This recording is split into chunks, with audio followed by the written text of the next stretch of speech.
Ni hao and welcome back to another video on the Mr. Coller Roaster YouTube channel. Today we're visiting Joyland in China. The park's quite close to China Dinosaurs Park where we were yesterday. They've got 3 coasters here, including Starry Sky Ripper, which looks to be one of the world's best flying coasters.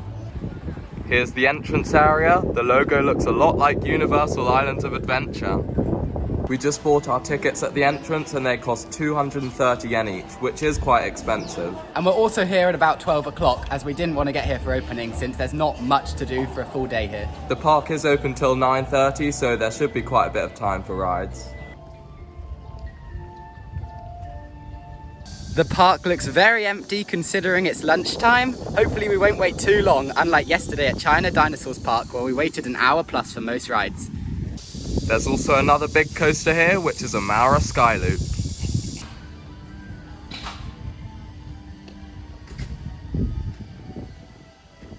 We're about to go for our first ride on Starry Sky Ripper. It's going to be our second ever B&M flyer after Galactica at Alton Towers.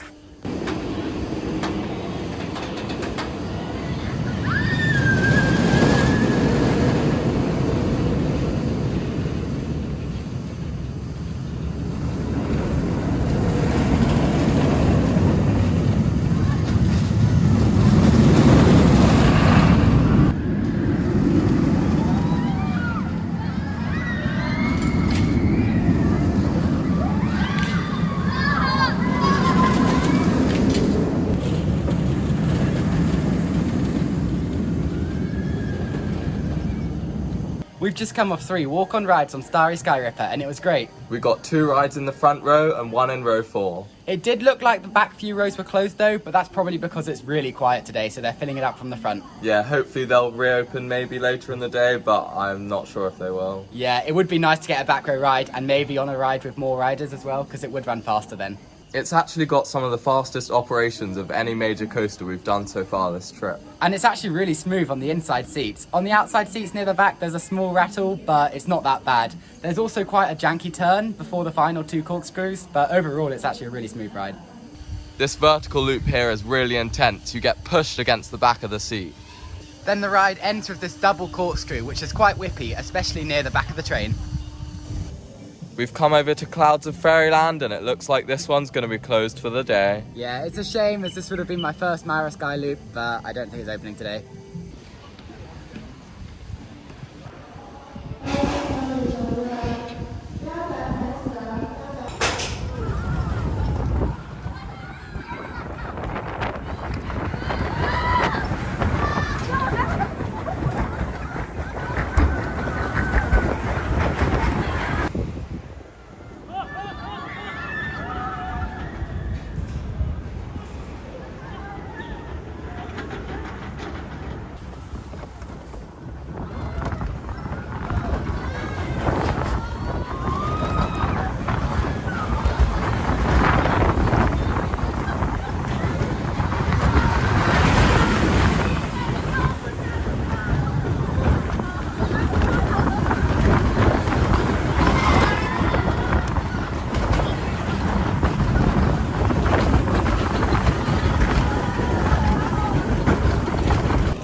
At least the coaster over here is open. This is a Jinma mine train called Dragon Roaring Heaven. We've done a few Jinma mine trains on this trip, but this one wasn't as janky as the others. We got back row and there was a good airtime pop near the end of the first half. And I really like this big dragon head which goes over the 2 lift hills.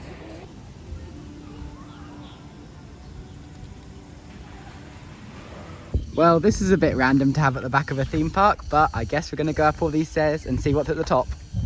We've done 34 steps so far. Let's see how many more it takes to get to the top. Oh, it's too hot for this. We've just made it to the top. There are exactly 447 stairs and it took just under 10 minutes. It's really cool how you can see the whole park from up here.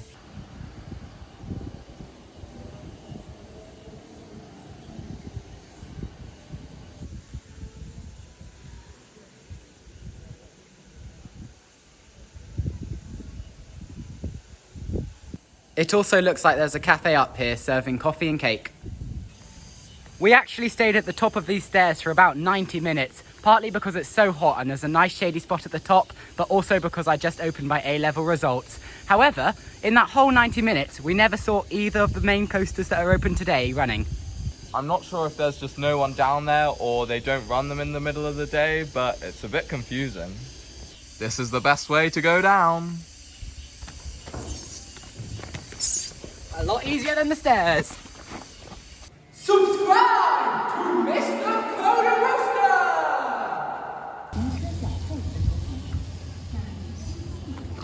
We're back in the main part of the park now, and it looks like Starry Sky Ripper is actually closed. Yeah, that explains why we didn't see it operating. Hopefully it opens later today, because that's the only reason we came to this park, really. Yeah, it would be a big shame if we didn't get any more rides in on that.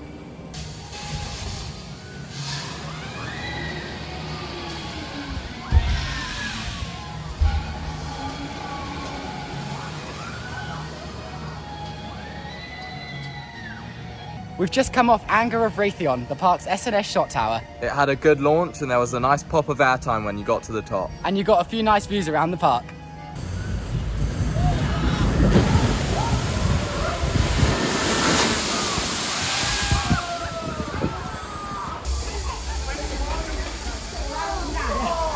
We've just found a restaurant and got ourselves some beef noodles. We've had it quite a lot on the trip, but this one's quite expensive at 43 yen, which is about 3 times as much as what we've been having normally. It's W scram though.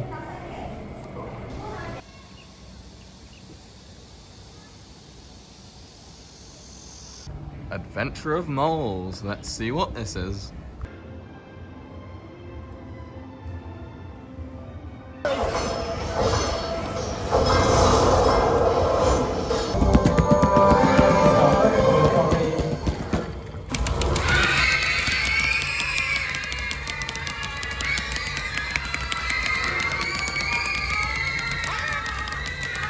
Well, that was quite a funny ride. We've definitely never done something like that before. Yeah, that was a fun interactive ride. Everyone was really enjoying it on that. Yeah, it's great for kids. I mean, as us as like teenagers, it was quite funny, but they were all loving it, weren't they?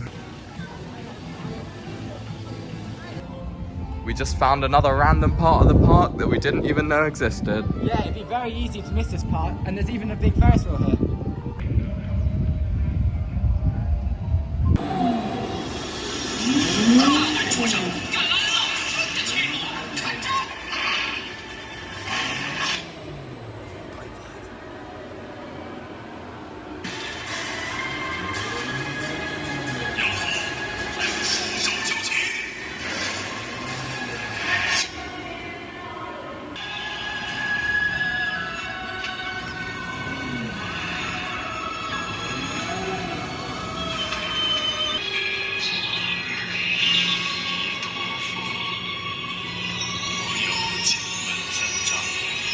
We just found this dark ride called Journey to the West, which had a very unique ride system. It was like a robot arm that took you through many scenes, but then some of the scenes were like your own private flying theatre. There were a few of those and it was quite a fun ride. Yeah, there were some cool animatronics in there, a few dark spaces where there could have been more theming, but it was still cool to do it. Yeah, quite a bit of the ride was just you facing the ceiling, but it was quite fun to be like that anyway.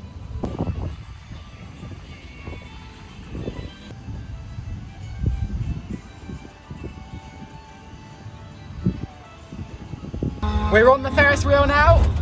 We've never been on one like this before, which has internal rails, so it's a bit crazy and we have to wear seatbelts, which is quite funny for a Ferris wheel. You can also see Joy Sea from here, which is the park's water park. There's quite a few different water slides over here. There's a cool looking flat ride over here. It's a bit weird how it's in this random area of grass. It feels like a fun fair over here.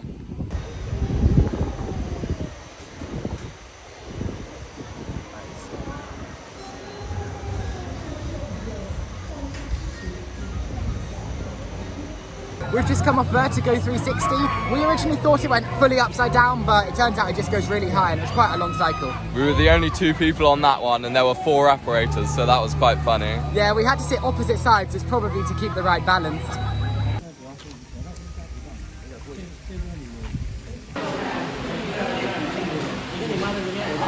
We've just come off another ride on the mine chain, but this time in the front. There's a couple more dark rides we want to do, but we haven't found them yet, so hopefully we can see where they are. Yeah, the park closes in an hour and a half, so hopefully we can get on a couple of them.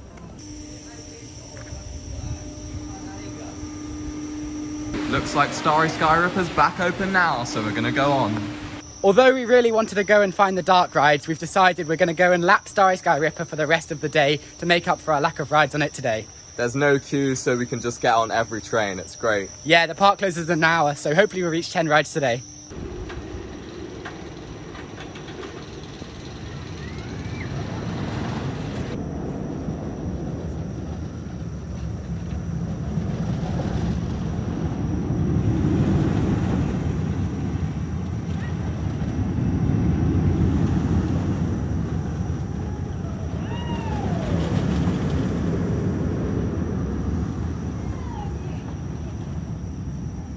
We've just come off 8 rides in a row on Starry Sky Ripper, so we got 11 total rides on it throughout the day. We had a Zen ride all to ourselves, and we also got a few in the back, which was great.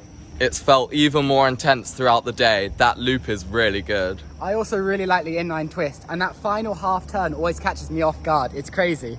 It's definitely a much more intense flying coaster than Galactica back at Alton Towers. Yeah, it's got us even more excited to get on some of the better ones around the world, such as Flying Dinosaur.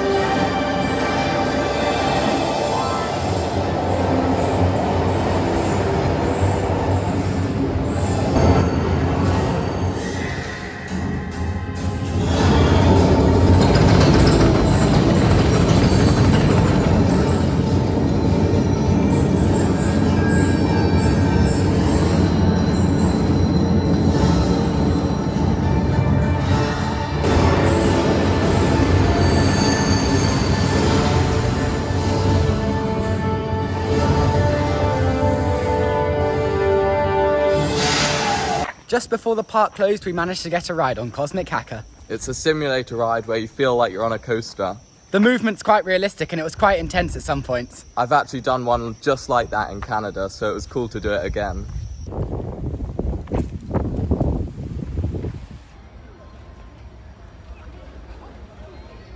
It's 9:30 now and we've just left the park. It's a shame we weren't able to do as many rides as we wanted to do today, but that was partly because halfway through the day we realised there was quite a few dark rides here actually. We also missed out on one of the coasters, and it was a shame that Starry Sky Ripper was closed for quite a big part of the day. The park is quite a confusing layout with quite a few areas really far away from other areas, and it's also quite hard to find some rides, even using the park map. It's nice how the park is open for quite a long time during the summer, although you probably could do it all in half a day. Yeah, I also think I'd recommend going to China Dinosaurs Park over this, but it's still quite good and it's not too far out the way. Thanks so much for watching. Make sure to like, comment, and subscribe. hit that brake run. 再见!